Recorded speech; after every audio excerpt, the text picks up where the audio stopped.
Kak Chloe.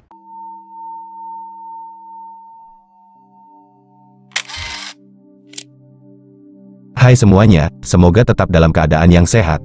Berbicara tentang Jakarta, Jakarta identik dengan Betawi dan orang Betawi bisa menyebutnya Jakarte. Jakarta secara resmi adalah daerah khusus ibu kota Jakarta dan sebelumnya Batavia, adalah ibu kota dan kota metropolitan terbesar di Indonesia.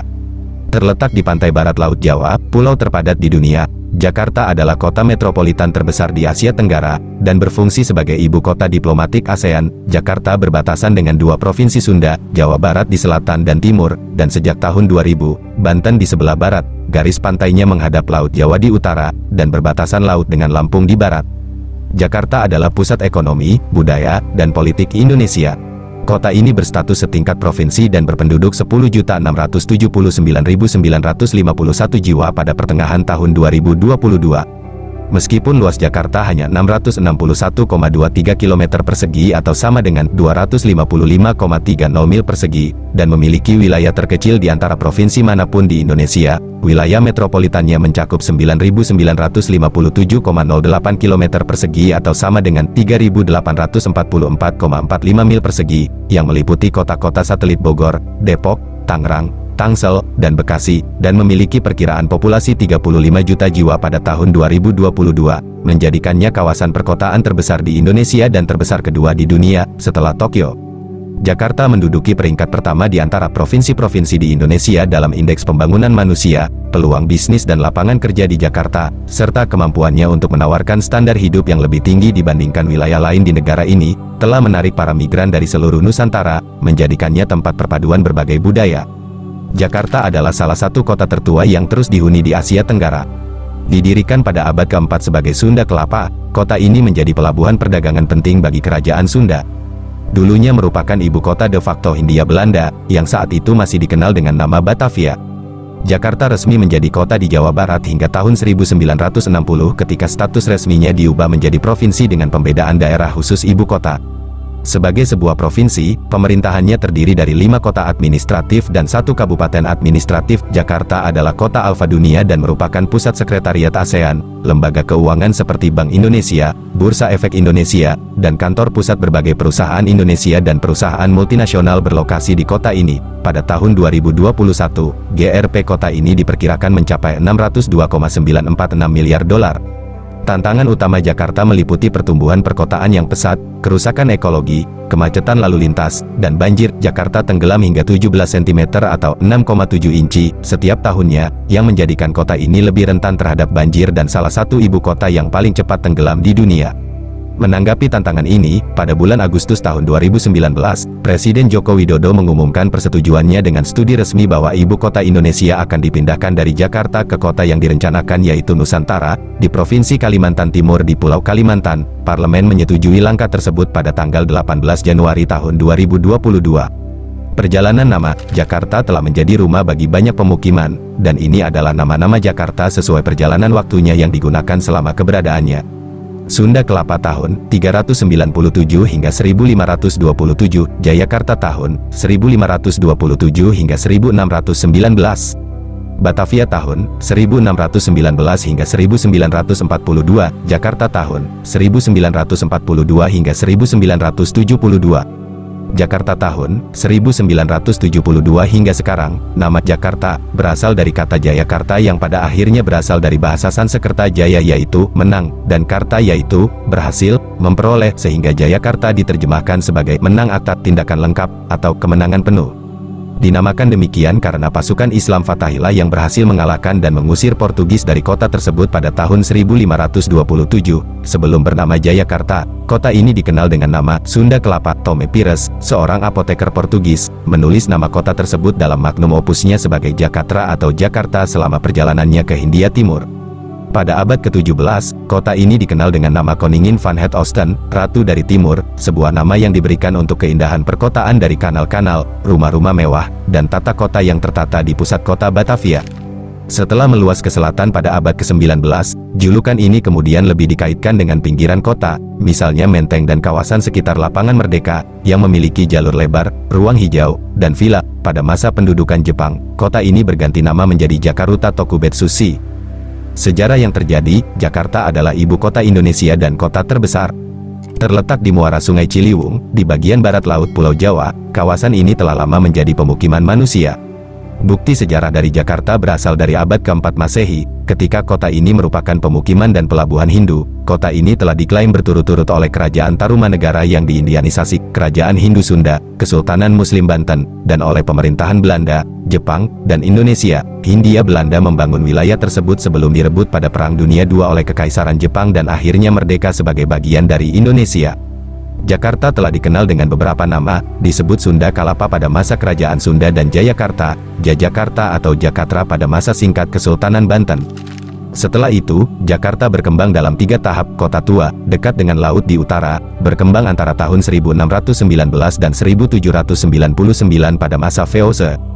Kota baru, di selatan berkembang antara tahun 1809 dan 1942 setelah pemerintah Belanda mengambil alih kendali Batavia dari VOC yang gagal yang piagamnya berakhir pada tahun 1799. Yang ketiga adalah perkembangan Jakarta modern sejak proklamasi kemerdekaan pada tahun 1945, di bawah Belanda, dikenal sebagai Batavia, tahun 1619 sampai tahun 1945, dan dulunya Jakarta, dalam bahasa Belanda, atau Jakarta, pada masa pendudukan Jepang dan zaman modern. Era prakolonial, kawasan pantai utara Jawa bagian barat termasuk Jakarta merupakan lokasi kebudayaan Buni prasejarah yang berkembang pada tahun 400 sebelum Masehi hingga 100 Masehi.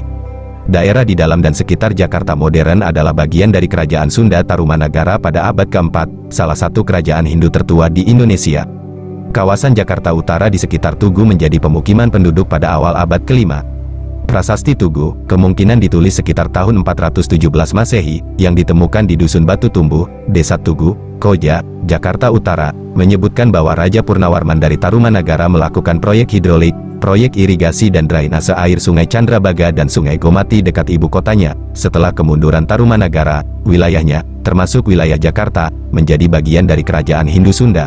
Pada abad ke-7 hingga awal abad ke-13, pelabuhan Sunda berada di bawah kekuasaan Kerajaan Maritim Sriwijaya. Menurut sumber Cina, Chu Fanchi, yang ditulis sekitar tahun 1225, Chow Ju Kua melaporkan pada awal abad ke-13 bahwa Sriwijaya masih menguasai Sumatera, Semenanjung Malaya, dan Jawa bagian barat yaitu Sunda. Sumber tersebut mengatakan bahwa pelabuhan Sunda strategis dan berkembang, dan menyebutkan lada dari Sunda termasuk yang kualitasnya terbaik. Penduduknya bekerja di bidang pertanian, dan rumah mereka dibangun di atas tiang kayu. Kawasan pelabuhan ini kemudian dikenal sebagai Sunda Kelapa, dan pada abad ke-14, menjadi pelabuhan perdagangan penting bagi Kerajaan Sunda. Armada Eropa pertama, 4 kapal Portugis dari Malaka, tiba pada tahun 1513 sambil mencari jalur untuk memperoleh rempah-rempah. Kerajaan Sunda membuat perjanjian aliansi dengan Portugis dengan mengizinkan mereka membangun pelabuhan pada tahun 1522 untuk mempertahankan diri dari kebangkitan kekuasaan Kesultanan Demak dari Jawa Tengah. Pada tahun 1527, Fatahillah, seorang panglima militer Demak kelahiran Pasai menyerang dan menaklukkan Sunda Kelapa, mengusir Portugis. Sunda Kelapa berganti nama menjadi Jayakarta, dan menjadi wilayah kekuasaan Kesultanan Banten, yang menjadi pusat perdagangan utama Asia Tenggara. Melalui hubungan dengan Pangeran Jayawikarta dari Kesultanan Banten, kapal-kapal Belanda tiba pada tahun 1596. Pada tahun 1602, pelayaran pertama British East India Company yang dipimpin oleh Sir James Lancaster, tiba di Aceh dan berlayar ke Banten di mana mereka diizinkan untuk membangun sebuah pos perdagangan. Situs ini menjadi pusat perdagangan Inggris di Kepulauan Indonesia hingga tahun 1682. Jayawikarta diperkirakan telah menjalin hubungan dagang dengan para saudagar Inggris, saingan Belanda, dengan mengizinkan mereka membangun rumah tepat di seberang bangunan Belanda pada tahun 1615. Era kolonial, ketika hubungan antara Pangeran Jayawikarta dan Belanda memburuk, tentaranya menyerang benteng Belanda, namun pasukannya dan Inggris dikalahkan oleh Belanda, sebagian karena kedatangan Jan Pieterszoon yang tepat waktu. Belanda membakar benteng Inggris dan memaksa mereka mundur dengan kapalnya. Kemenangan tersebut mengkonsolidasikan kekuasaan Belanda, dan mereka mengganti nama kota menjadi Batavia pada tahun 1619. Peluang komersial di kota ini menarik perhatian penduduk asli dan terutama imigran Tiongkok dan Arab. Peningkatan populasi yang tiba-tiba ini menimbulkan beban bagi kota. Ketegangan meningkat ketika pemerintah kolonial mencoba membatasi migrasi Tiongkok melalui deportasi. Setelah terjadinya pemberontakan, 5.000 orang Tionghoa dibantai oleh Belanda dan penduduk asli pada tanggal 9 Oktober tahun 1740, dan pada tahun berikutnya, penduduk Tionghoa dipindahkan ke Glodok di luar tembok kota. Pada awal abad ke-19, sekitar 400 orang Arab dan Moor tinggal di Batavia. Jumlah ini tidak banyak berubah pada dekade-dekade berikutnya. Komoditas yang diperdagangkan antara lain kain, terutama kapas impor, batik, dan pakaian yang dikenakan masyarakat Arab. Kota ini mulai berkembang lebih jauh ke selatan ketika epidemi pada tahun 1835 hingga 1870 memaksa penduduknya pindah dari pelabuhan Koningsplein. Sekarang Lapangan Merdeka selesai dibangun pada tahun 1818. Kawasan perumahan Menteng dimulai pada tahun 1913, dan Kebayoran Baru merupakan kawasan pemukiman terakhir yang dibangun Belanda. Pada tahun 1930, Batavia mempunyai lebih dari 500.000 penduduk, termasuk 37.067 orang Eropa. Pada tanggal 5 Maret tahun 1942, Jepang merebut Batavia dari kendali Belanda, dan kota tersebut diberi nama Jakarta. Kota Istimewa Jakarta yaitu Jakarta Tokubetsushi, di bawah status khusus yang diberikan kepada kota tersebut. Setelah perang, nama Belanda Batavia diakui secara internasional hingga kemerdekaan Indonesia penuh pada tanggal 27 Desember tahun 1949. Kota yang sekarang berganti nama menjadi Jakarta ini secara resmi dinyatakan sebagai ibu kota negara Indonesia. Era kemerdekaan. Setelah Perang Dunia II berakhir, kaum nasionalis Indonesia mendeklarasikan kemerdekaan pada tanggal 17 Agustus tahun 1945, dan pemerintahan kota Jakarta diubah menjadi Pemerintahan Nasional Jakarta pada bulan berikutnya. Selama Revolusi Nasional Indonesia, Partai Republik Indonesia menarik diri dari Jakarta yang diduduki sekutu dan mendirikan ibu kota mereka di Yogyakarta. Setelah memperoleh kemerdekaan penuh, Jakarta kembali menjadi ibu kota negara pada tahun 1950. Dengan terpilihnya Jakarta menjadi tuan rumah Asian Games 1962, Soekarno, yang membayangkan Jakarta sebagai kota internasional yang besar, memulai proyek-proyek besar yang didanai pemerintah dengan arsitektur nasionalistik dan modernis secara terbuka. Proyek-proyeknya meliputi Simpang Susun Daun Semanggi, Jalan Raya Utama, Jalan MH Tamrin Sudirman, monumen seperti Monumen Nasional, Hotel Indonesia, pusat perbelanjaan, dan gedung baru yang dimaksudkan sebagai markas Konevo. Pada bulan Oktober tahun 1965, Jakarta menjadi lokasi upaya kudeta yang gagal yang menewaskan 6 jenderal tertinggi, yang memicu aksi pembersihan anti-komunis dengan kekerasan yang menewaskan sedikitnya 500.000 orang, termasuk beberapa etnis Tionghoa. Peristiwa tersebut menandai dimulainya Orde Baru Soeharto. Pemerintahan pertama dipimpin oleh seorang wali kota hingga akhir tahun 1960 ketika jabatannya diubah menjadi gubernur. Wali kota Jakarta terakhir adalah Sudiro hingga digantikan oleh Sumarno Sosroatmojo sebagai gubernur. Pada tahun 1966, Jakarta dinyatakan sebagai daerah khusus ibu kota, dengan status setara dengan provinsi. Berdasarkan Undang-Undang Nomor 5 Tahun 1974 tentang Pemerintahan Daerah, daerah khusus ibu kota Jakarta dikukuhkan sebagai ibu kota Indonesia dan salah satu dari 26 provinsi yang ada pada saat itu. Letnan Jenderal Ali Sadikin menjabat sebagai gubernur dari tahun 1966 hingga 1977. Dia merehabilitasi jalan dan jembatan, mendorong seni, membangun rumah sakit dan sejumlah besar sekolah. Ia membersihkan penghuni kawasan kumuh untuk proyek pembangunan baru, beberapa di antaranya untuk kepentingan keluarga Soeharto, dan berupaya menghilangkan becak dan melarang pedagang kaki lima. Dia mulai mengendalikan migrasi ke kota untuk membendung kepadatan penduduk dan kemiskinan. Investasi asing berkontribusi terhadap ledakan real estate yang mengubah wajah Jakarta. Pertumbuhan ekonomi ini berakhir dengan krisis keuangan Asia tahun 1997, yang menjadikan Jakarta sebagai pusat kekerasan, protes, dan manuver politik. Setelah 3 dekade berkuasa, dukungan terhadap Presiden Soeharto mulai berkurang. Ketegangan memuncak ketika 4 mahasiswa di Universitas Trisakti ditembak mati oleh aparat keamanan. Terjadi kerusuhan dan kekerasan selama 4 hari pada tahun 1998 yang menewaskan sekitar 1.200 orang, dan menghancurkan atau merusak 6.000 bangunan, yang memaksa Soeharto untuk mengundurkan diri. Sebagian besar kerusuhan menyasar warga Tionghoa Indonesia. Di era pasca Soeharto, Jakarta tetap menjadi titik fokus perubahan demokrasi di Indonesia. Pemboman yang terkait dengan Jemaah Islamiyah terjadi hampir setiap tahun di kota ini antara tahun 2000 dan 2005, dan pemboman lainnya terjadi pada tahun 2009. Pada bulan Agustus tahun 2007, Jakarta mengadakan pemilihan gubernur untuk pertama kalinya sebagai bagian dari program desentralisasi nasional yang memungkinkan pemilihan kepala daerah secara langsung di beberapa daerah. Sebelumnya, gubernur dipilih oleh badan legislatif kota. Pada masa kepresidenan Jokowi, pemerintah mengambil rencana pemindahan ibu kota Indonesia ke Kalimantan Timur. Antara tahun 2016 dan 2017, serangkaian serangan teroris mengguncang Jakarta dengan adegan beberapa bom bunuh diri dan tembakan. Karena dicurigai memiliki kaitan dengan ISIS, pelaku yang dipimpin oleh Abu Bakar al-Baghdadi mengaku bertanggung jawab atas serangan tersebut.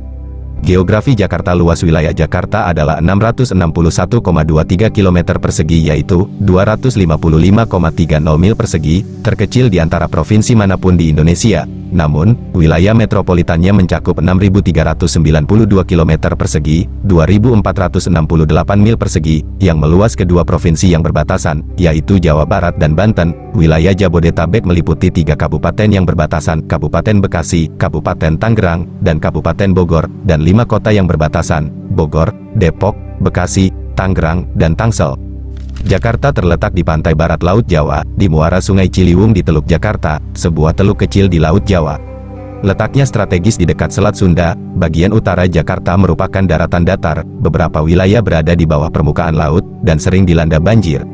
Bagian selatan kota berbukit ini adalah salah satu dari hanya 2 ibu kota Asia yang terletak di belahan bumi selatan, bersama dengan Dili di timur-timur. Secara resmi, luas daerah khusus Jakarta adalah 661,23 km persegi, 255 mil persegi, luas daratan, dan 6.977 km persegi, 2.694 mil persegi, luas laut. Kepulauan Seribu, yang secara administratif merupakan bagian dari Jakarta, terletak di Teluk Jakarta, sebelah utara kota.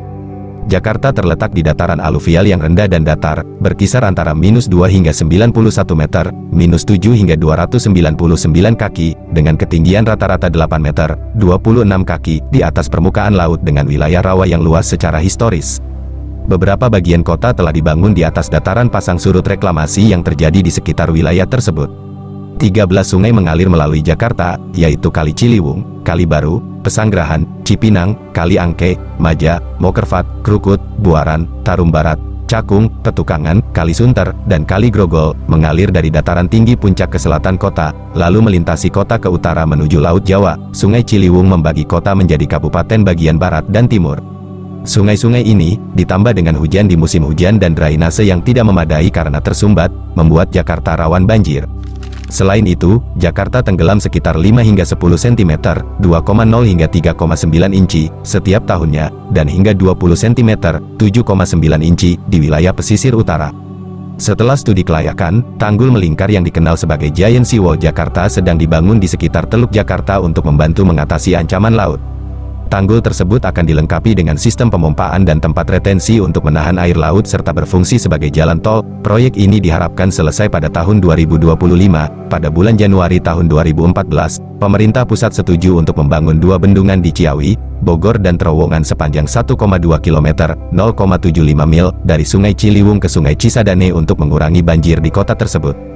Saat ini, terowongan air bawah tanah sepanjang 1,2 km, 0,75 mil, dengan kapasitas 60 meter kubik, 2.100 kaki kubik, antara Sungai Ciliwung dan Kanal Banjir Timur sedang dikerjakan untuk mengurangi luapan Sungai Ciliwung. Pada tahun 2023, New York Times melaporkan bahwa di beberapa tempat Jakarta tenggelam hingga 12 inci atau 30 cm setiap tahunnya. Para aktivis lingkungan hidup menyatakan bahwa penurunan permukaan tanah disebabkan oleh pengambilan air tanah, yang sebagian besar dilakukan secara ilegal. Selain itu, kurangnya peraturan pemerintah yang ketat memperburuk masalah ini karena banyak gedung-gedung tinggi, perusahaan-perusahaan, dan pabrik-pabrik yang baru dibangun di sekitar Jakarta memilih untuk mengambil air tanah secara ilegal. Faktanya, dalam pemeriksaan baru-baru ini terhadap 80 bangunan di Jalan Tamrin, Jalan Sibuk yang dipenuhi gedung pencakar langit dan pusat perbelanjaan, 56 bangunan memiliki pompa air tanah, dan 33 bangunan memompa air tanah secara ilegal. Hal ini dapat dihentikan dengan menghentikan ekstraksi, seperti yang dilakukan kota Tokyo, meningkatkan efisiensi, dan mencari sumber lain untuk penggunaan air. Selain itu, meningkatkan peraturan melalui pajak yang lebih tinggi atau membatasi pemompaan air tanah telah terbukti membantu kota-kota seperti Shanghai, Tokyo, dan San Jose meringankan masalah penurunan permukaan tanah. Sungai-sungai di Jakarta sangat tercemar dan saat ini tidak layak untuk air minum. Bicara arsitektur, Jakarta memiliki bangunan-bangunan penting secara arsitektur yang mencakup periode sejarah dan budaya yang berbeda. Gaya arsitektur mencerminkan pengaruh Melayu, Jawa, Arab, Cina, dan Belanda. Pengaruh luar mempengaruhi arsitektur rumah Betawi. Rumah-rumah tersebut terbuat dari kayu nangka, Artocarpus integrifolia, dan terdiri dari 3 ruangan. bentuk atapnya mengingatkan kita pada joglo tradisional Jawa. Selain itu, jumlah bangunan cagar budaya yang terdaftar juga meningkat. Bangunan dan struktur kolonial termasuk yang dibangun pada masa kolonial. Gaya kolonial yang dominan dapat dibagi menjadi 3 periode: zaman keemasan Belanda, abad ke-17 hingga akhir abad ke-18, masa gaya transisi akhir abad ke-18 hingga abad ke-19, dan modernisme Belanda, abad ke-20. Arsitektur kolonial terlihat pada rumah dan villa, gereja, gedung-gedung sipil dan perkantoran, sebagian besar terkonsentrasi di Kota Tua Jakarta dan Jakarta Pusat. Arsitek seperti J.C. Schulte dan Edward Cuypers merancang beberapa bangunan penting. Karya Schulte antara lain Gedung Kesenian Jakarta, Gedung Mahkamah Agung RI, dan Gedung Kementerian Keuangan, sedangkan Cuypers mendesain Museum Bank Indonesia dan Museum Mandiri. Pada awal abad ke-20, sebagian besar bangunan dibangun dengan gaya Neo-Renaissance. Pada tahun 1920-an, cita rasa arsitektur mulai bergeser ke arah rasionalisme dan modernisme, khususnya arsitektur Art Deco. Kawasan elit di pinggiran kota Menteng, yang dikembangkan pada tahun 1910-an, merupakan upaya pertama kota ini dalam menciptakan perumahan yang ideal dan sehat bagi kelas menengah. Rumah aslinya memiliki susunan memanjang, dengan atap menjorok, jendela besar dan ventilasi terbuka. Semuanya merupakan fitur praktis untuk iklim tropis. Rumah-rumah ini dikembangkan oleh N.V. de Beauploit, dan didirikan oleh Pajmogen. Pasca kemerdekaan, proses pembangunan bangsa di Indonesia dan penghancuran memori kolonialisme sama pentingnya dengan pembangunan simbolik jalan arteri, monumen, dan gedung pemerintahan. Monumen nasional di Jakarta yang dirancang oleh Soekarno adalah mercusuar nasionalisme Indonesia. Pada awal tahun 1960-an, Jakarta menyediakan jalan raya dan monumen budaya berskala super serta stadion olahraga Senayan. Gedung parlemen memiliki atap hiperbolik yang mengingatkan pada konsep desain rasionalis Jerman dan Corbusian. Dibangun pada tahun 1996, Wisma 46 menjulang setinggi 262 meter, 860 kaki, dan bagian atasnya berbentuk ujung pena merayakan teknologi dan melambangkan stereoskopi. Ledakan konstruksi perkotaan terus berlanjut selama abad ke-21. Segitiga emas Jakarta adalah salah satu CBD yang paling cepat berkembang di kawasan Asia Pasifik. Menurut CTBUH dan Emporis, terdapat 88 gedung pencakar langit yang tingginya mencapai atau melebihi 150 meter, 490 kaki, yang menempatkan kota ini dalam 10 besar peringkat dunia. Kota ini memiliki lebih banyak bangunan yang tingginya lebih dari 150 meter dibandingkan kota-kota lain di Asia Tenggara atau belahan bumi selatan. Bangunan terkenal di Jakarta, sebagian besar landmark, monumen, dan patung di Jakarta dibangun pada tahun 1960-an pada masa pemerintahan Soekarno, kemudian selesai pada masa pemerintahan Soeharto, dan beberapa lainnya berasal dari masa kolonial. Meskipun banyak proyek selesai setelah masa kepresidenannya, Soekarno, yang merupakan seorang arsitek, berjasa dalam merencanakan monumen dan landmark Jakarta, karena ia ingin kota ini menjadi mercusuar sebuah negara baru yang kuat. Di antara proyek-proyek monumental yang dibangun, digagas, dan direncanakan pada masa pemerintahannya adalah Monumen Nasional, Masjid Istiqlal, Gedung Legislatif, dan Stadion Gelora Bung Karno. Soekarno juga banyak membangun monumen dan patung nasionalis di ibu kota. Landmark paling terkenal yang menjadi simbol kota ini adalah Obelis Monumen Nasional atau Monas, setinggi 132 meter atau 433 kaki, di tengah lapangan Merdeka. Di sudut barat dayanya berdiri patung kereta Arjuna Wijaya dan air mancur bertema Mahabharata. Lebih jauh ke selatan melalui Jalan MH Tamrin, salah satu jalan utama, Monumen Selamat Datang berdiri di atas air mancur di tengah bundaran Hotel Indonesia. Landmark lainnya termasuk Masjid Istiqlal, Gereja Katedral Jakarta dan Gereja Immanuel, bekas Batavia Staduis, Pelabuhan Sunda Kelapa di Kota Tua Jakarta adalah landmark lainnya. Autograph Tower di Jakarta Pusat, setinggi 382,9 meter, merupakan gedung tertinggi di Indonesia. Landmark terbaru yang dibangun adalah Jakarta International Stadium. Beberapa patung dan monumen yang bersifat nasionalis seperti Monumen Pembebasan Irian Barat, Tugu Tani, Patung Pemuda dan Monumen Dirgantara. Beberapa patung memperingati pahlawan nasional Indonesia, seperti patung Diponegoro dan Kartini di Lapangan Merdeka. Patung Sudirman dan Tamrin terletak di jalan yang bertuliskan nama mereka. Patung Soekarno dan Hatta juga terdapat di Tugu Proklamasi serta di pintu masuk Bandara Internasional Soekarno-Hatta. Taman dan danau di Jakarta. Pada bulan Juni tahun 2011, Jakarta hanya memiliki 10,5% ruang terbuka hijau. Meskipun angka ini meningkat menjadi 13,94%, taman umum termasuk dalam ruang terbuka hijau publik, terdapat sekitar 300 ruang publik terpadu ramah anak atau juga disebut RPTRA di kota ini pada tahun 2019. Pada tahun 2014, terdapat 183 waduk dan danau yang mendukung wilayah Jabodetabek. Lapangan Merdeka atau juga disebut Medan Merdeka adalah lapangan seluas hampir 1 km persegi yang menjadi tempat lambang Jakarta, Monas atau Monumen Nasional. Hingga tahun 2000, ini adalah alun-alun kota terbesar di dunia. Alun-alun ini dibuat oleh Gubernur Jenderal Belanda Herman Willem Daendels, 1810, dan awalnya bernama Koningsplein, Lapangan Raja. Pada tanggal 10 Januari tahun 1993, Presiden Soeharto mulai mempercantik alun-alun. Fiturnya meliputi taman rusa dan 33 pohon yang mewakili 33 provinsi di Indonesia. Lapangan Banteng, Lapangan Kerbau, terletak di Jakarta Pusat dekat Masjid Istiqlal, Katedral Jakarta, dan kantor pos Jakarta Pusat. Luasnya sekitar 4,5 hektar, awalnya bernama Waterloo Plain dan difungsikan sebagai alun-alun upacara pada masa kolonial. Monumen dan tugu peringatan kolonial yang didirikan di alun-alun pada masa kolonial dihancurkan pada masa Soekarno. Monumen yang paling menonjol di alun-alun ini adalah Monumen Pembebasan Irian Barat. Selama tahun 1970-an hingga 1980-an, taman ini digunakan sebagai terminal bus. Pada tahun 1993, taman ini kembali diubah menjadi ruang publik, dulunya merupakan tempat rekreasi masyarakat dan kini berfungsi sebagai tempat pameran atau acara lainnya. Jakarta Flora dan Fauna, pameran bunga dan tanaman hias serta hewan peliharaan, diadakan di taman ini sekitar bulan Agustus setiap tahunnya.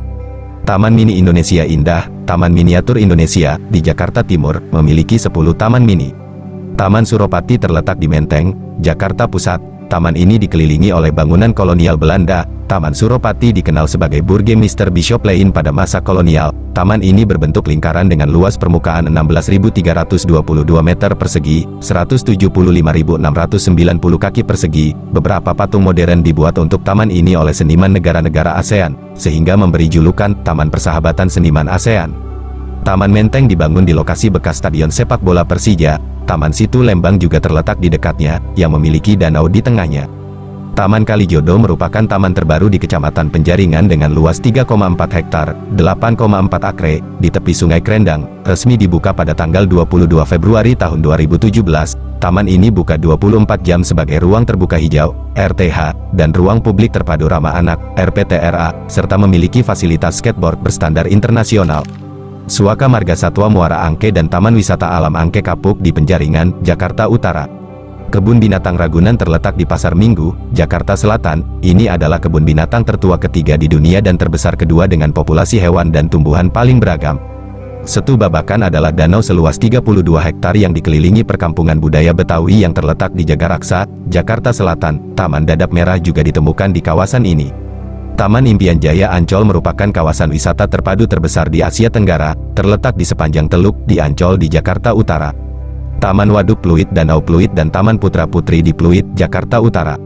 Taman Honda Tebet, Taman Puring, Taman Mataram, Taman Langsat, Taman Ayodhya dan Taman Literasi Marta Christina Tiahahu di Jakarta Selatan. Iklim di Jakarta mempunyai iklim muson tropis, AM, menurut sistem klasifikasi iklim Köppen. Musim hujan di Jakarta berlangsung selama 8 bulan, Oktober hingga Mei. 4 bulan tersisa, Juni hingga September, merupakan musim kemarau di kota ini, dengan rata-rata curah hujan bulanan kurang dari 100 mm, 3,9 in.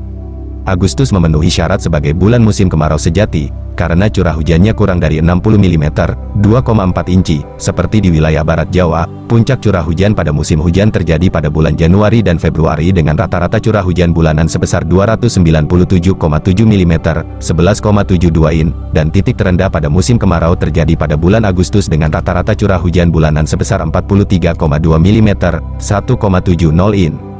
Demografi di Jakarta antara tahun 1961 dan 1980, jumlah penduduk Jakarta meningkat 2 kali lipat, dan selama periode 1980 hingga 1990, jumlah penduduk kota ini meningkat setiap tahunnya sebesar 3,7%. Sensus tahun 2010 menghitung ada sekitar 9,58 juta orang, jauh di atas perkiraan pemerintah. Jumlah penduduk meningkat dari 4,5 juta pada tahun 1970 menjadi 9,5 juta pada tahun 2010, hanya dihitung sebagai penduduk resmi, sedangkan jumlah penduduk Jabodetabek meningkat dari 8,2 juta pada tahun 1970 menjadi 28,5 juta pada tahun 2010. Pada tahun 2014, jumlah penduduk Jakarta mencapai angka 28,5 juta pada tahun 2010, 10 juta, 8 dengan kepadatan penduduk 15.174 jiwa per kilometer persegi. Pada tahun 2014, jumlah penduduk Jabodetabek adalah 30 juta jiwa, yang merupakan 11% dari keseluruhan penduduk Indonesia. Diperkirakan akan mencapai 35,6 juta orang pada tahun 2030 dan menjadi kota besar terbesar di dunia. Rasio gender adalah 102,8 laki-laki per 100 perempuan pada tahun 2010 dan 101,3 pada tahun 2014.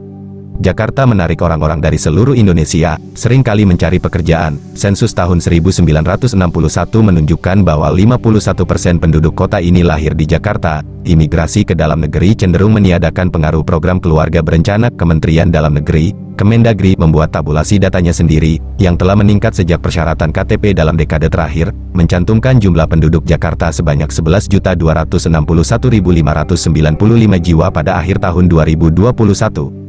Etnis di Jakarta. Jakarta adalah kota yang majemuk dan beragam agama, tanpa kelompok etnis mayoritas. Pada tahun 2010, 36,17% penduduk kota ini adalah orang Jawa, 28,29% Betawi, ras campuran lokal, disatukan oleh beragam Kreol, 14,61% Sunda, 6,62% Tionghoa, 3,42% Batak, 2,85% Minangkabau, 0,96% Melayu, Indo dan lainnya 7,08%. Betawi. Orang Betawi, atau orang Batavia, adalah imigran keturunan kota tua yang dikenal luas sebagai kelompok etnis pada pertengahan abad ke-19. Mereka sebagian besar merupakan keturunan campuran orang-orang Asia Tenggara yang dibawa atau tertarik untuk memenuhi kebutuhan tenaga kerja. Dengan demikian, mereka adalah kelompok etnis Kreol yang berasal dari sebagian besar Indonesia. Selama beberapa generasi, sebagian besar dari mereka telah menikah dengan satu atau lebih etnis, terutama keturunan Tiongkok, Arab, dan Eropa. Kebanyakan orang Betawi tinggal di daerah pinggiran dan hanya sedikit daerah yang mayoritas penduduknya Betawi di Jakarta Pusat. Oleh karena itu, merupakan sebuah teka-teki bagi sebagian masyarakat Jawa, khususnya warga multigenerasi Jakarta, untuk mengidentifikasi diri mereka sebagai orang Jawa atau Betawi karena mereka tinggal di daerah yang mayoritas penduduknya adalah orang Betawi dan lebih sering menggunakan bahasa Kreol tersebut, dan beradaptasi adalah masalah preferensi terhadap orang-orang tersebut.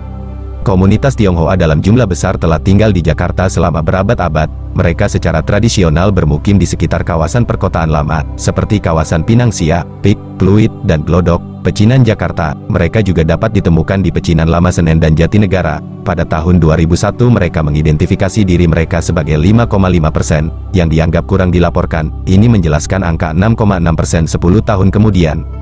Penduduk Sumatera beragam. Menurut sensus tahun 2020, sekitar 361.000 orang Batak, 300.960 orang Minangkabau dan 101.370 orang Melayu tinggal di kota ini. Jumlah orang Batak terus bertambah peringkatnya, dari peringkat ke-8 pada tahun 1930 menjadi peringkat ke-5 pada tahun 2000. Batak Toba merupakan subkelompok terbesar di Jakarta. Pekerja di Minangkabau pada tahun 1980-an sebagian besar adalah pedagang, pengrajin, dokter, guru atau jurnalis. Pedagang Minang banyak ditemukan di pasar tradisional, seperti Tanah Abang dan Senen.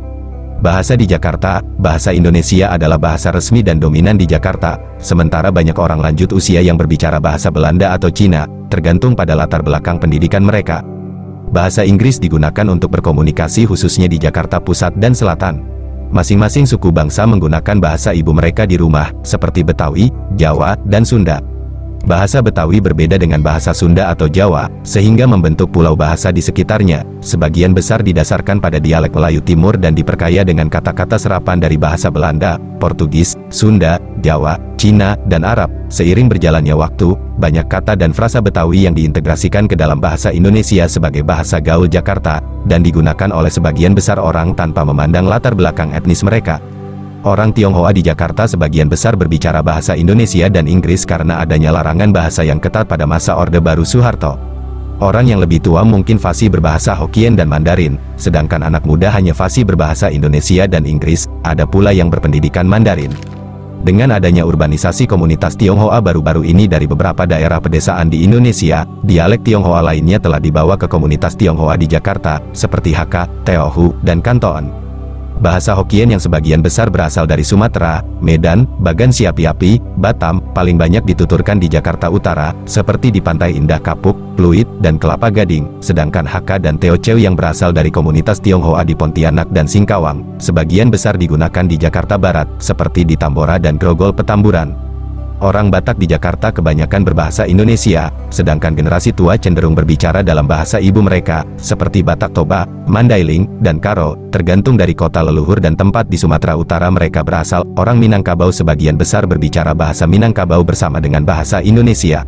Agama di Jakarta, pada tahun 2017, komposisi agama di Jakarta terbagi atas Islam, 83,43%, Protestan, 8,63%, Katolik, 4,0%, Buddha, 3,74%, Hindu, 0,19%, dan Konghucu, 0,01%. Sekitar 231 orang mengaku menganut agama rakyat.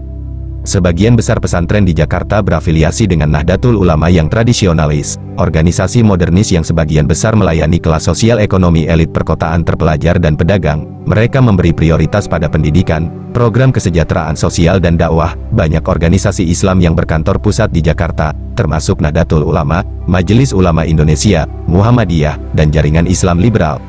Komunitas Katolik Roma memiliki metropolis, Keuskupan Agung Jakarta yang memasukkan Jawa Barat sebagai bagian dari Provinsi Gerejawi. Jakarta juga merupakan rumah bagi penganut Buddha terbesar di Pulau Jawa, yang sebagian besar penganutnya adalah orang Tionghoa. Aliran agama Buddha yang dianut di Indonesia bermacam-macam, antara lain Theravada, Mahayana, Vajrayana, dan Tridharma. Kota ini juga memiliki komunitas Hindu, yang sebagian besar berasal dari masyarakat Bali dan India. Ada juga komunitas Imansi dan Bahai di Jakarta. Ekonomi di Jakarta, Indonesia adalah negara dengan perekonomian terbesar di ASEAN, dan Jakarta adalah pusat saraf perekonomian Kepulauan Indonesia. PDB nominal Jakarta adalah 203,702 miliar dolar dan PDB PPP adalah 602,946 miliar dolar pada tahun 2021, yaitu sekitar 17% dari PDB Indonesia. Jakarta menduduki peringkat ke-21 dalam daftar Cities of Economic Influence Index tahun 2020 versi majalah CEO World. Menurut Pusat Penelitian Ekonomi Jepang, GDP per kapita Jakarta akan menempati peringkat ke-28 di antara 77 kota pada tahun 2030 dari peringkat ke-41 pada tahun 2015, yang merupakan peringkat terbesar di Asia Tenggara. Savills Resilient Cities Index memperkirakan Jakarta akan masuk dalam 20 kota teratas di dunia pada tahun 2028. Perekonomian Jakarta sangat bergantung pada sektor manufaktur dan jasa seperti perbankan, perdagangan, dan keuangan. Industrinya meliputi elektronik, otomotif, bahan kimia, teknik mesin, dan ilmu biomedis. Kantor pusat Bank Indonesia dan Bursa Efek Indonesia berlokasi di kota ini. Sebagian besar BUMN termasuk Pertamina, PLN, Angkasa Pura, dan Telkomsel mengoperasikan kantor pusat di kota ini. Begitu pula konglomerat besar Indonesia, seperti Salim Group, Sinarmas Group, Astra International, Gudang Garam, Kompas Gramedia, CT Corp, MTEK, dan Grup MNC. Kantor pusat Kamar Dagang dan Industri Indonesia dan Persatuan Pengusaha Indonesia juga berlokasi di kota ini. Pada tahun 2017, kota ini menjadi rumah bagi 6 perusahaan Forbes Global 2000, 2 perusahaan Fortune 500, dan 7 perusahaan unicorn. Google dan Alibaba memiliki pusat cloud regional di Jakarta. Pada tahun 2017, pertumbuhan ekonomi sebesar 6,22%. Sepanjang tahun yang sama, total nilai investasi adalah 108,6 triliun rupiah, 8 miliar dolar, meningkat 84,7% dari tahun sebelumnya. Pada tahun 2021, PDB nominal per kapita diperkirakan sebesar 274.710 juta rupiah, 19.199 dolar. Kontribusi paling signifikan terhadap PDRB berasal dari sektor keuangan, kepemilikan dan jasa dunia usaha, 29%, sektor perdagangan, hotel dan restoran, 20%, dan sektor industri pengolahan, 16%. The Wealth Report 2015 oleh Knight Frank melaporkan bahwa 24 orang di Indonesia pada tahun 2014 memiliki kekayaan minimal 1 miliar dolar dan 18 orang tinggal di Jakarta. Biaya hidup terus meningkat, baik harga tanah maupun sewa menjadi mahal. Survei biaya hidup Mercer pada tahun 2017 menempatkan Jakarta sebagai kota termahal ke-88 di dunia bagi ekspatriat. Perkembangan industri dan pembangunan perumahan baru berkembang pesat di pinggiran kota, sementara perdagangan dan perbankan tetap terkonsentrasi di pusat kota. Jakarta memiliki pasar properti mewah yang ramai. Knight Frank, sebuah konsultan real estate global yang berbasis di London, melaporkan pada tahun 2014 bahwa Jakarta menawarkan pengembalian investasi properti kelas atas tertinggi di dunia pada tahun 2013, dengan alasan kekurangan pasokan dan depresiasi mata uang yang tajam sebagai alasannya. Pusat perbelanjaan di Jakarta, pada tahun 2015, dengan luas total 550 hektar, Jakarta memiliki luas pusat perbelanjaan terluas dalam satu kota. Mal tersebut antara lain Plaza Indonesia, Grand Indonesia, Sarinah, Plaza Senayan, Senayan City, Pacific Place, Gandaria City, Ion Mall Jakarta Garden City dan Tanjung Barat, Mall Taman Anggrek, Mall Central Park, serta Pondok Indah Mall. Merek retail fashion di Jakarta antara lain Debenhams di Senayan City dan Lipo Mall Kemang Village, Sogo Jepang, Seibu di Grand Indonesia Shopping Town, dan merek Prancis, Galeries Lafayette, di Pacific Place. Kawasan perbelanjaan Satrio Casablanca meliputi Kuningan City, Mall Ambassador, Kota Casablanca, dan Lotte Shopping Avenue. Pusat perbelanjaan juga terletak di Grogol dan Puri Indah di Jakarta Barat. Pasar tradisional tersebut antara lain Blok M, Majestic, Tanah Abang, Senen, Pasar Baru, Glodok, Mangga 2, Cempaka Mas, dan Jatinegara. Pasar khusus menjual barang antik di Jalan Surabaya dan Batu Permata di Pasar Rawabening.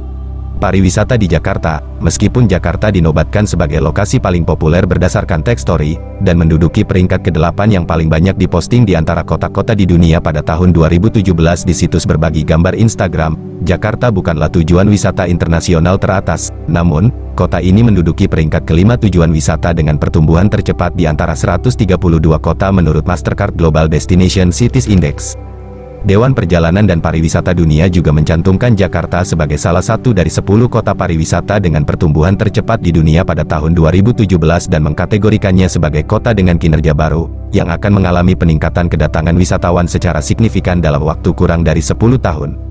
Menurut peringkat 100 destinasi kota terbaik Euromonitor International tahun 2019, Jakarta berada di peringkat ke-57 dari 100 kota yang paling banyak dikunjungi di dunia. Kebanyakan pengunjung yang tertarik ke Jakarta adalah wisatawan domestik. Sebagai pintu gerbang Indonesia, Jakarta kerap menjadi persinggahan pengunjung asing dalam perjalanan menuju destinasi wisata Indonesia lainnya seperti Bali, Lombok, Pulau Komodo, Yogyakarta, Sumatera Utara, Medan, Sumatera Selatan, Palembang, Sumatera, Jambi Kota dan Gunung Kerinci, dan Sumatera Barat, Padang. Jakarta berusaha menarik lebih banyak wisatawan internasional melalui wisata MICE, dengan menyelenggarakan lebih banyak konvensi.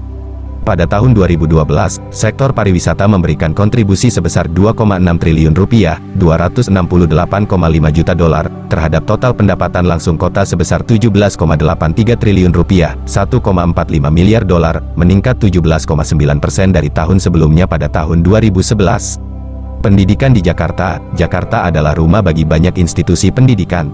Universitas Indonesia, UI, merupakan lembaga pendidikan tinggi terbesar dan tertua di Indonesia. Ini adalah lembaga publik dengan kampus di Salemba, Jakarta Pusat, dan di Depok. 3 perguruan tinggi negeri lainnya di Jakarta adalah Universitas Islam Negeri Syarif Hidayatullah Jakarta, Universitas Negeri Jakarta, UNJ, Universitas Pembangunan Nasional Veteran Jakarta, UPN, Veteran Jakarta, dan Universitas Terbuka. Terdapat pendidikan tinggi vokasi, Politeknik Negeri Jakarta, PNJ. Beberapa perguruan tinggi swasta besar di Jakarta adalah Universitas Trisakti, Universitas Kristen Indonesia, Universitas Mercu Buana, Universitas Tarumanagara, Universitas Katolik Indonesia Atmajaya, Universitas Pelita Harapan, Universitas Pertamina, Universitas Bina Nusantara, Universitas Jayabaya, Universitas Persada Indonesia, YAI, dan Universitas Pancasila. Stovia, Sekolah Thought of Leading Fun Indonesia Artsen, sekarang Universitas Indonesia, adalah sekolah menengah pertama di Jakarta, yang didirikan pada tahun 1851. Jakarta menampung banyak siswa dari seluruh Indonesia, banyak diantaranya tinggal di asrama atau rumah tinggal. Untuk pendidikan dasar, tersedia berbagai sekolah dasar dan menengah yang diberi label negeri, nasional, swasta, nasional dan bilingual National Plus dan internasional. 4 sekolah internasional besar adalah Gandhi Memorial International School, IPK International Christian School, Jakarta Intercultural School dan British School Jakarta. Sekolah internasional lainnya termasuk Jakarta International Korean School, Bina Bangsa School, Jakarta International Multicultural School, Australian International School, New Zealand International School, Singapore International School, Jakarta Japanese School, dan Sekolah Pelita Harapan. Budaya di Jakarta. Sebagai ibu kota Indonesia, Jakarta merupakan tempat meleburnya budaya dari seluruh suku bangsa di tanah air. Meskipun masyarakat Betawi adalah komunitas asli Jakarta, budaya kota ini mewakili banyak bahasa dan kelompok etnis, mendukung perbedaan mengenai agama, tradisi dan linguistik, dibandingkan budaya tunggal dan dominan. Seni dan festival. Budaya Betawi yang berbeda dengan budaya Sunda atau Jawa membentuk pulau bahasa di sekitarnya. Kesenian Betawi kurang mendapat perhatian di Jakarta, dan sebagian besar masyarakat Betawi pindah ke pinggiran kota. Kebudayaan suku Jawa dan suku Indonesia lainnya mempunyai profil yang lebih tinggi dibandingkan dengan suku Betawi. Terdapat pengaruh Tionghoa yang signifikan dalam budaya Betawi, tercermin dari popularitas kue dan manisan Tionghoa, petasan, dan pakaian pernikahan Betawi yang menunjukkan pengaruh Tionghoa dan Arab.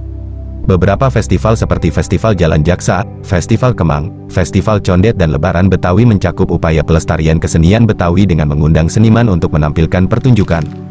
Jakarta memiliki beberapa pusat seni pertunjukan, seperti Gedung Konser Klasik Aula Simfonia Jakarta di Kemayoran, Pusat Seni Taman Ismail Marzuki, TIM di Cikini, Gedung Kesenian Jakarta dekat Pasar Baru, Balai Sarbini di kawasan Plaza Semanggi, Bentara Budaya Jakarta di kawasan Palmerah, Pasar Seni di Ancol, dan pertunjukan seni tradisional Indonesia di anjungan beberapa provinsi di Taman Mini Indonesia Indah. Musik tradisional banyak dijumpai di hotel-hotel kelas atas, termasuk pertunjukan wayang dan gamelan. Pertunjukan wayang orang Jawa dapat ditemukan di Teater Wayang Orang Barata. Festival dan pameran seni dan budaya antara lain Arkipel Festival Film Dokumenter dan Eksperimental Internasional Jakarta, Festival Film Internasional Jakarta, G-Fest, Proyek Gudang Jakarta, Pekan Mode Jakarta, Festival Mode dan Makanan Jakarta, JFFF, Jakarnaval, Festival Malam Jakarta, Festival Kreatif Kota Tua, Pameran Buku Internasional Indonesia, IIBF, Produk Kreatif Indonesia dan Pameran Seni dan Kerajinan Jakarta. Art Jakarta merupakan pameran seni rupa kontemporer yang diadakan setiap tahunnya. Flona Jakarta adalah pameran flora dan fauna yang diadakan setiap tahun pada bulan Agustus di Taman Lapangan Banteng, menampilkan bunga, pembibitan tanaman, dan hewan peliharaan. Pekan Raya Jakarta diadakan setiap tahun mulai pertengahan Juni hingga pertengahan Juli untuk merayakan hari jadi kota tersebut dan sebagian besar berpusat di sekitar pameran perdagangan. Namun, Pekan Raya yang berlangsung selama sebulan ini juga menampilkan hiburan, termasuk pertunjukan seni dan musik oleh musisi lokal. Jakarta International Java Jazz Festival, JJF, adalah salah satu festival jazz terbesar di dunia, terbesar di belahan bumi selatan, dan diadakan setiap tahun pada bulan Maret. Beberapa pusat seni dan budaya asing di Jakarta mempromosikan budaya dan bahasa melalui pusat pembelajaran, perpustakaan, dan galeri seni. Ini termasuk Institut Confucius Tiongkok, Erasmus Wyss Belanda, British Council, Aliansi Franchise Prancis, Goethe Institute Jerman, Japan Foundation, dan Pusat Kebudayaan India Jawaharlal Nehru. Masakan di Jakarta. Segala jenis masakan Indonesia hadir di Jakarta. Masakan lokalnya adalah masakan Betawi yang mencerminkan berbagai tradisi kuliner luar negeri. Masakan Betawi banyak dipengaruhi oleh masakan peranakan Melayu Cina, masakan Sunda dan Jawa, yang juga dipengaruhi oleh masakan India, Arab dan Eropa. Salah satu hidangan lokal masakan Betawi yang paling populer adalah soto Betawi yang dibuat dari potongan daging sapi dan jeroan dalam kuah santan yang kental dan pedas. Masakan Betawi populer lainnya antara lain soto kaki, nasi uduk, kerak telur, telur dadar pedas, nasi ulam, asinan, ketoprak, rujak, dan gado-gado Betawi, salad dengan saus kacang. Masakan Jakarta dapat ditemukan di warung makan warung pinggir jalan yang sederhana dan penjual kaki lima hingga restoran mewah kelas atas. Tempat pertunjukan musik live dan restoran eksklusif berlimpah. Makanan tradisional dari daerah pelosok Indonesia banyak ditemukan di Jakarta. Misalnya, restoran tradisional Padang dan warung makan warteg yang berbiaya rendah banyak terdapat di ibu kota. Jajanan kaki lima populer lainnya termasuk nasi goreng, sate, pecel lele, ikan lele goreng, bakso, bakpao, roti Cina, dan siomay, pangsit ikan. Jalan Sabang, Jalan Sidoarjo, Jalan Kendala di kawasan Menteng, Kota Tua, Blok S, Blok M, Jalan Tebet, merupakan destinasi populer bagi pecinta jajanan kaki lima. Jajanan kaki lima Minangkabau yang menjual nasi kapau, sate Padang, dan soto Padang dapat ditemukan di Jalan Kramat Raya dan Jalan Bendungan Hilir di Jakarta Pusat. Jajanan kaki lima khas Tiongkok berlimpah di Jalan Pangeran, Mangga Besar, dan Petak 9 di kawasan Lama Jakarta, sedangkan kawasan Little Tokyo di Blok M memiliki banyak restoran dan bar bergaya Jepang. Restoran, kafe, dan bar trendy dapat ditemukan di Menteng, Kemang, Jalan Senopati, Kuningan, Senayan, Pantai Indah Kapuk, dan Kelapa Gading. Lenggang Jakarta adalah pusat jajanan yang menampung pedagang kecil dan pedagang kaki lima, di mana makanan Indonesia tersedia dalam satu kompleks. Saat ini terdapat dua food court yang berlokasi di Monas dan Kemayoran. Tamrin 10 adalah taman kuliner dan kreatif yang terletak di Menteng, di mana tersedia berbagai macam warung makan. Jaringan makanan cepat saji global hadir, dan biasanya ditemukan di pusat perbelanjaan, bersama dengan merek lokal seperti Sederhana, Jeko, Esteller 77, Kebab Turki, KFC, serta Hokben dan Yoshinoya Jepang. Masakan asing seperti masakan Cina, Jepang, Korea, Thailand, Singapura, India, Amerika, Australia, Malaysia, Prancis, Mediterania seperti masakan Maghrebi, Turki, Italia, Timur Tengah, dan restoran fusion food modern semuanya dapat ditemukan di Jakarta. Olahraga di Jakarta. Jakarta menjadi tuan rumah Asian Games 1962, dan Asian Games 2018, diselenggarakan bersama oleh Palembang. Jakarta juga menjadi tuan rumah Asian Games Tenggara pada tahun 1979, 1987, 1997, dan 2011. Mendukung Palembang, Stadion Gelora Bung Karno menjadi tuan rumah babak penyisihan grup, perempat final dan final Piala Asia AFC 2007 bersama Malaysia, Thailand dan Vietnam. Stadion dengan atap yang dapat dibuka berkapasitas terbesar di Asia, Stadion Internasional Jakarta, terletak di distrik Tanjung Priok, selesai dibangun pada tahun 2022. Kompleks Olahraga Senayan memiliki beberapa venue olahraga antara lain Stadion Sepak Bola Bung Karno, Stadion Madia, Istora Senayan, Arena Akuatik, lapangan baseball, lapangan basket, lapangan tembak, beberapa lapangan tenis indoor dan outdoor. Kompleks Senayan dibangun pada tahun 1960 untuk menampung Asian Games 1962. Untuk olahraga basket, Kelapa Gading Sport Mall di Kelapa Gading, Jakarta Utara yang berkapasitas 7.000 tempat duduk merupakan arena kandang Timnas Basket Indonesia. Britama Arena menjadi arena bermain Satria Muda Pertamina Jakarta, runner-up Liga Bola Basket Indonesia 2017. Jakarta International Velodrome merupakan fasilitas olahraga yang terletak di Rawamangun yang digunakan sebagai venue Asian Games 2018. Memiliki kapasitas tempat duduk 3.500 untuk lintasan bersepeda, dan hingga 8.500 untuk pertunjukan dan konser, yang juga dapat digunakan untuk berbagai kegiatan olahraga seperti bola voli, bulu tangkis, dan futsal. Jakarta International Equestrian Park merupakan venue olahraga berkuda yang terletak di Pulau Mas, yang juga pernah digunakan sebagai venue Asian Games 2018. Hari Bebas Kendaraan Jakarta diadakan setiap minggu pada hari Minggu di Jalan Utama Kota, Jalan Sudirman, dan Jalan Tamrin, mulai pukul 6 hingga pukul 11. Hari Bebas Mobil yang lebih singkat, yang berlangsung mulai pukul 6 hingga pukul 9, diadakan setiap hari Minggu. Acara tersebut mengajak para pejalan kaki setempat untuk berolahraga serta beraktivitas di jalanan yang biasanya padat lalu lintas. Sepanjang jalan dari Bundaran Senayan di Jalan Sudirman, Jakarta Selatan, hingga Tugu Selamat Datang di Bundaran Hotel Indonesia di Jalan Tamrin, sebelah utara hingga Monumen Nasional di Jakarta Pusat, mobil dilarang masuk selama acara berlangsung, senam pagi dan aerobik, permainan futsal, jogging, bersepeda, skateboard, bulu tangkis, karate, perpustakaan jalan dan pertunjukan musik mengambil alih jalan dan taman utama. Klub sepak bola rumah paling populer di Jakarta adalah Persija, yang bermain di Liga 1. Tim sepak bola lain di Jakarta adalah Persitara yang berlaga di Liga 3 dan bermain di Stadion Tugu.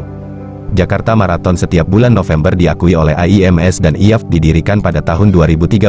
Ini menghadirkan wisata olahraga. Pada tahun 2015, lebih dari 15.000 pelari dari 53 negara berpartisipasi. Jakarta sukses menjadi tuan rumah balapan Jakarta E-Prix pertama kejuaraan Formula E pada Juni tahun 2022 di sirkuit Ancol, Jakarta Utara. Media dan hiburan di Jakarta. Jakarta adalah rumah bagi sebagian besar surat kabar nasional Indonesia, selain beberapa surat kabar lokal. Surat kabar harian lokal di Jakarta adalah Pos Kota dan Arta Kota, serta Indopos yang kini sudah tidak ada lagi. Surat kabar nasional yang berpusat di Jakarta antara lain Kompas dan Media Indonesia, sebagian besar mempunyai segmen berita yang meliput kota tersebut. Sejumlah surat kabar bisnis, Bisnis Indonesia, Investor Daily dan Kontan, dan surat kabar olahraga, Super Bowl, juga diterbitkan.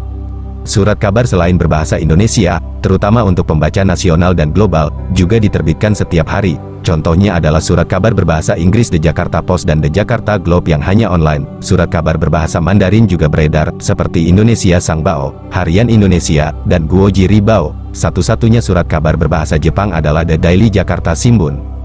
Sekitar 75 stasiun radio mengudara di Jakarta, 52 stasiun radio FM, dan 23 stasiun radio AM. Badan radio yang berpusat di Jakarta, misalnya Jaringan Radio Nasional MNC Trijaya FM, Prambor FM, Trax FM, iRadio, Hard Rock FM, Delta FM, Global FM dan Radio Publik RRI, serta stasiun lokal Gen FM, Radio El Sinta dan Z99,9. Jakarta merupakan markas TVRI Televisi Republik Indonesia serta jaringan televisi swasta nasional, seperti Metro TV, TV One, Kompas TV, RCTI dan NET. Jakarta memiliki saluran televisi lokal seperti TVRI Jakarta, Jak TV, El Sinta TV dan KTV, banyak stasiun TV PAL analog. Namun ada juga yang kini mengkonversi ke sinyal digital menggunakan DVB-T2 menyusul rencana pemerintah untuk migrasi televisi digital. Pemerintahan dan politik di Indonesia, Jakarta secara administratif setara dengan provinsi yang berstatus istimewa.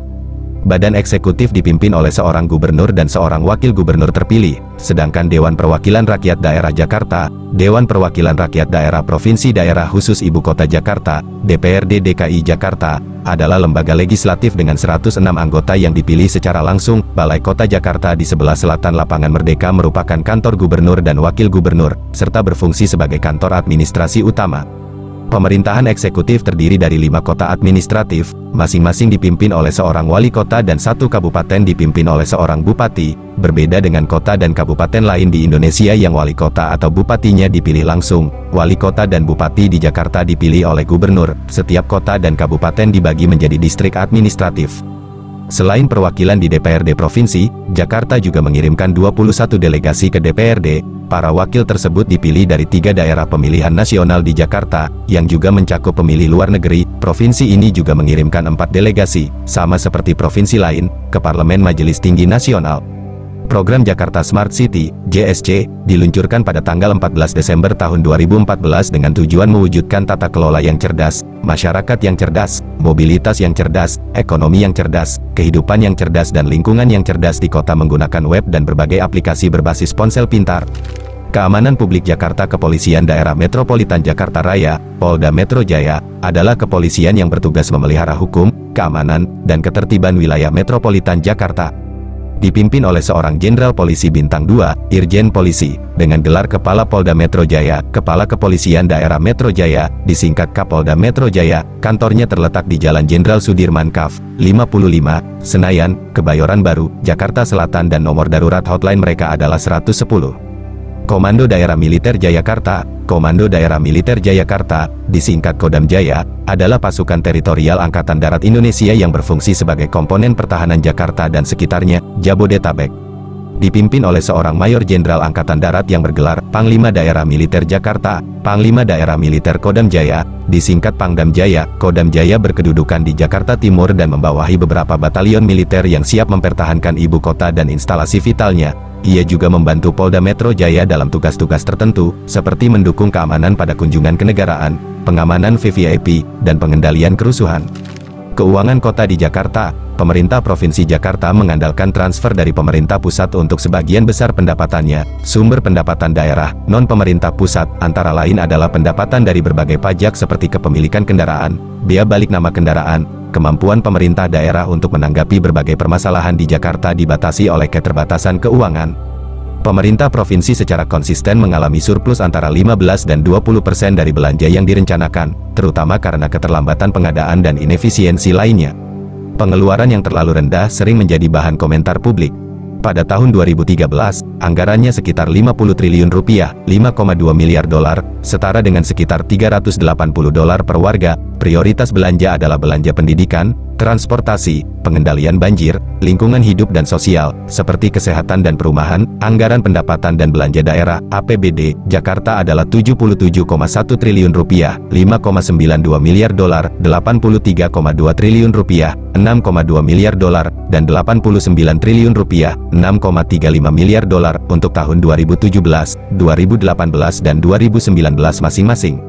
Divisi administratif di Jakarta. Jakarta terdiri dari 5 kota administratif, kota-kota madya administratif, masing-masing dipimpin oleh seorang wali kota, dan 1 kabupaten administratif. Kabupaten administratif, setiap kota dan kabupaten dibagi menjadi distrik, kecamatan, kota. Kabupaten administratif Jakarta adalah: Jakarta Pusat adalah kota terkecil di Jakarta serta pusat administrasi dan politik. Ini dibagi menjadi 8 distrik. Hal ini ditandai dengan taman-taman luas dan bangunan-bangunan kolonial Belanda. Landmarknya antara lain Monumen Nasional, Monas, Masjid Istiqlal, Gereja Katedral Jakarta, dan museum.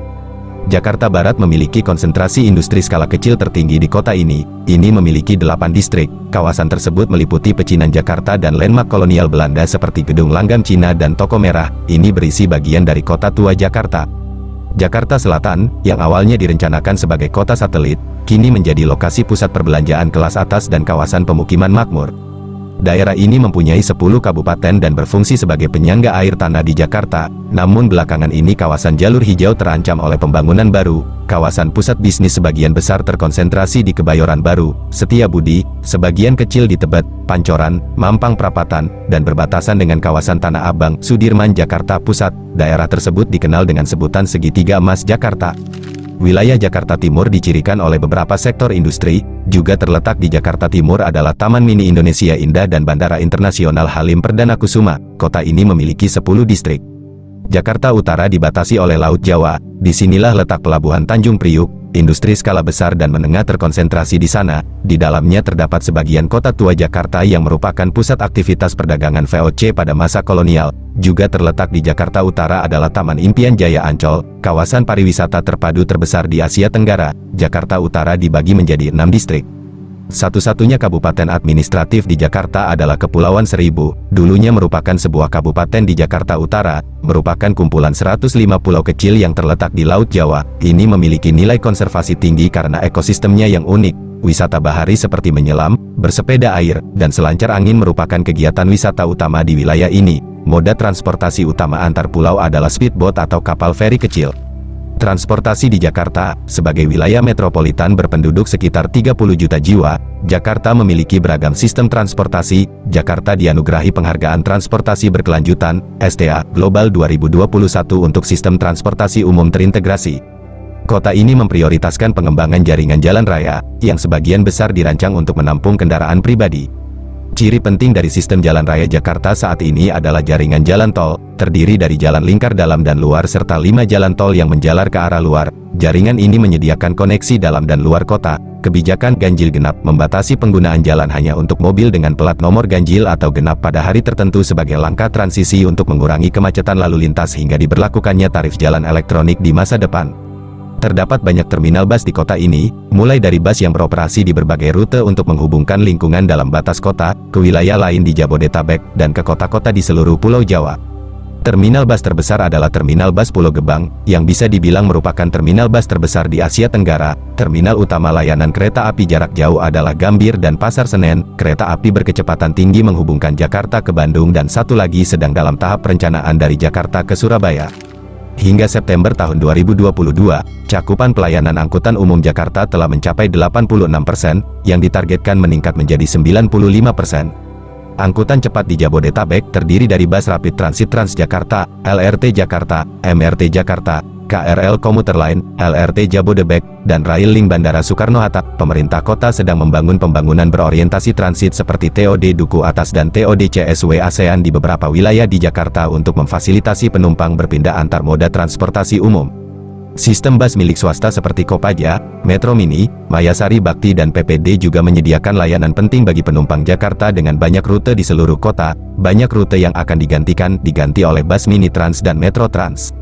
Becak dilarang masuk kota karena menyebabkan kemacetan lalu lintas. Becak mobil bajai menyediakan transportasi lokal di jalan-jalan belakang beberapa bagian kota. Mikrolet angkot juga berperan besar dalam transportasi jalan raya di Jakarta. Taksi dan ojek tersedia di kota. Pada Januari tahun 2023, sekitar 2,6 juta orang menggunakan transportasi umum setiap hari di Jakarta.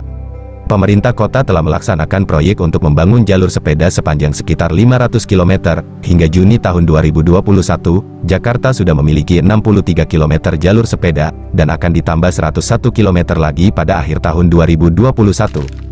Bandara Internasional Soekarno-Hatta, CGK, merupakan bandara utama yang melayani wilayah Jabodetabek, sedangkan Bandara Halim Perdana Kusuma, HLP, mengakomodasi penerbangan domestik pribadi dan berbiaya rendah. Bandara lain di wilayah metropolitan Jakarta termasuk Bandara Pondok Cabe dan lapangan terbang di Pulau Panjang, bagian dari Kepulauan Pulau Seribu. Pelabuhan tersibuk di Indonesia dan utama di Jakarta, Tanjung Priok, melayani banyak koneksi feri ke berbagai wilayah di Indonesia. Pelabuhan Lama Sunda Kelapa hanya menampung pinisi, kapal layar kayu tradisional bertiang dua yang melayani angkutan barang antar pulau di Nusantara. Muara Angke digunakan sebagai pelabuhan umum ke Kepulauan Seribu, Indonesia, sedangkan Marina Ancol digunakan sebagai pelabuhan wisata. Jakarta adalah bagian dari jalur sutra maritim yang membentang dari pantai Tiongkok melalui terusan Suez ke Mediterania dan kemudian ke wilayah Adriatik atas. Infrastruktur di Jakarta untuk mengubah kota menjadi lebih layak huni. Proyek generasi perkotaan berdurasi 10 tahun dilaksanakan dengan dana sebesar 571 triliun rupiah, 40,5 miliar dolar. Proyek ini bertujuan untuk mengembangkan infrastruktur, termasuk penciptaan sistem angkutan umum yang lebih terintegrasi dan peningkatan sistem air bersih dan air limbah kota, perumahan dan sistem pengendalian banjir. Kesehatan di Jakarta. Jakarta memiliki banyak fasilitas kesehatan swasta dan pemerintah dengan perlengkapan terbaik di negara ini. Pada tahun 2012, Gubernur Jakarta Joko Widodo memperkenalkan program pelayanan kesehatan universal, Kartu Jakarta Sehat KJS pada bulan Januari tahun 2014. Pemerintah Indonesia meluncurkan sistem layanan kesehatan universal yang disebut Jaminan Kesehatan Nasional, JKN, yang dijalankan oleh BPJS Kesehatan. KJS sedang diintegrasikan ke dalam JKN 224, dan kartu KJS masih berlaku hingga tahun 2018. Pada tahun 2021, 85,55% penduduk Jakarta telah tercakup dalam JKN. Rumah sakit yang dikelola pemerintah mempunyai standar yang baik tetapi seringkali penuh sesak. Rumah sakit khusus yang dikelola pemerintah antara lain Rumah Sakit Dr. Cipto Mangunkusumo, Rumah Sakit Angkatan Darat Gatot Subroto, serta Rumah Sakit Masyarakat dan Puskesmas. Pilihan lain untuk layanan kesehatan termasuk rumah sakit dan klinik swasta. Sektor layanan kesehatan swasta telah mengalami perubahan yang signifikan, sejak pemerintah mulai mengizinkan investasi asing di sektor swasta pada tahun 2010. Meskipun beberapa fasilitas kesehatan swasta dijalankan oleh organisasi nirlaba atau keagamaan, sebagian besar bersifat nirlaba. Jaringan rumah sakit seperti Siloam, Grup Rumah Sakit Pondok Indah, Mayapada, Mitra Keluarga, Medika, Medistra, Ciputra, Grup Rumah Sakit Rajak, Grup RS Bunda, dan Hermina beroperasi di kota ini. Pasokan air di Jakarta, dua perusahaan swasta, Palija dan Aetra, masing-masing menyediakan air pipa di bagian barat dan timur Jakarta berdasarkan kontrak konsesi selama 25 tahun yang ditandatangani pada tahun 1998. Perusahaan induk aset publik bernama Pam Jaya memiliki infrastruktur tersebut. 80% air yang didistribusikan di Jakarta berasal melalui sistem Kanal Tarum Barat dari Waduk Jatiluhur di Sungai Citarum, 70 km, 43 mil tenggara kota. Pasokan air diprivatisasi oleh Presiden Soeharto pada tahun 1998 kepada perusahaan Perancis Suez Environment dan perusahaan Inggris Thames Water International. Kedua perusahaan tersebut kemudian menjual konsesinya kepada perusahaan Indonesia. Pertumbuhan pelanggan dalam 7 tahun pertama masa konsesi lebih rendah dibandingkan sebelumnya, kemungkinan karena kenaikan tarif yang disesuaikan dengan inflasi selama periode ini. Pada tahun 2005, tarif dibekukan, menyebabkan perusahaan air swasta mengurangi investasi. Menurut Palija, rasio cakupan layanan meningkat secara substansial dari 34% 1998 menjadi 65% 2010 di bagian barat konsesi. Menurut data Badan Pengatur Penyediaan Air Minum Jakarta, akses di bagian timur kota yang dilayani oleh PTJ meningkat dari sekitar 57% pada tahun 1998 menjadi sekitar 67% pada tahun 2004 namun mengalami stagnasi setelahnya. Namun, sumber lain menyebutkan angka akses yang jauh lebih rendah terhadap pasokan air pipa ke rumah-rumah, tidak termasuk akses yang disediakan melalui hidran umum. Sebuah penelitian memperkirakan akses sebesar 25% pada tahun 2005, sementara penelitian lain memperkirakan angka akses sebesar 25% pada tahun 2005, 18,5% pada tahun 2011. Mereka yang tidak memiliki akses terhadap air pipa mendapatkan sebagian besar air dari sumur yang seringkali asin dan tidak sehat. Pada tahun 2017, menurut Kementerian Energi dan Sumber Daya Mineral, Jakarta mengalami krisis air bersih. Hubungan Jakarta dan Internasional Jakarta menjadi tuan rumah kedutaan asing. Jakarta juga berfungsi sebagai pusat sekretariat Perhimpunan Bangsa-Bangsa Asia Tenggara, ASEAN, dan merupakan ibu kota diplomatik ASEAN. Jakarta adalah anggota Asian Network of Major Cities 21, C40 Cities Climate Leadership Group dan ASEAN Smart Cities Network. Kota-kota kembar di Jakarta menandatangani perjanjian kota kembar dengan kota lain, termasuk Casablanca. Untuk meningkatkan persahabatan antara kedua kota, jalan utama yang terkenal dengan pusat perbelanjaan dan bisnisnya diberi nama setelah kota kembar Jakarta di Maroko. Tidak ada jalan di Casablanca yang diberi nama Jakarta, namun, ibu kota Maroko, Rabat, memiliki jalan yang diberi nama sesuai nama Soekarno, Presiden pertama Indonesia, untuk memperingati kunjungannya pada tahun 1960 dan sebagai tanda persahabatan. Bangkok, Thailand, Beijing, Tiongkok, Berlin, Jerman. Casablanca, Maroko, Yerusalem Timur, Palestina, Hanoi, Vietnam. Islamabad, Pakistan, Istanbul, Turki, Jeddah, Arab Saudi. Kiev, Ukraina, Los Angeles, Amerika Serikat, Manila, Filipina. Maputo, Mozambik, Moskow, Rusia, Mumbai, India. New York, Amerika Serikat, Pyongyang, Korea Utara. Seoul, Korea Selatan, Shanghai, Tiongkok, Tokyo, Jepang. Kerjasama dan persahabatan Jakarta telah menjalin kemitraan dengan Rotterdam, khususnya dalam pengelolaan air perkotaan terpadu, termasuk peningkatan kapasitas dan pertukaran pengetahuan. Kerjasama ini terutama karena kedua kota menghadapi masalah serupa, terletak di dataran rendah dan rawan banjir. Selain itu, keduanya telah menerapkan sistem drainase yang melibatkan kanal, bendungan, dan pompa yang penting bagi kedua kota untuk wilayah di bawah permukaan laut. Selain kota kembarnya, Jakarta bekerja sama dengan Arkansas, Amerika Serikat, Budapest, Hongaria, New South Wales, Australia, Paris, Perancis, Rotterdam, Belanda,